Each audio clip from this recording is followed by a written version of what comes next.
Home Remedies presents. Try this 10 minutes treatment after shampoo to get shiny extra long hair. Hi guys, good day to all my viewers. Hope you all are in good health. I'm Rabia and in today's video, I'm sharing very effective and natural home remedy for dry frizzy hair.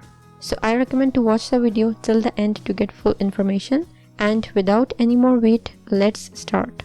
By using this home remedy after shampoo, you will get super shiny, silky and soft hair naturally.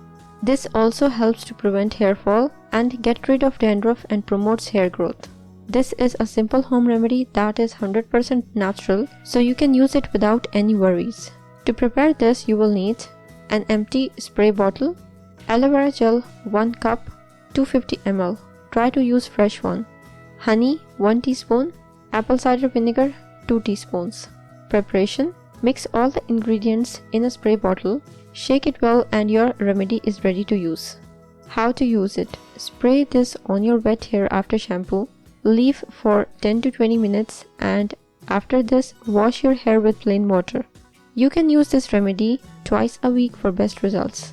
You will be surprised with the amazing results. If you liked the video and found it informative and helpful, click the like button and subscribe to my channel for new videos daily. Don't forget to press the bell icon to be notified whenever I publish a new video. Share on your social networks to help others benefit from it too. Thank you for watching. Goodbye.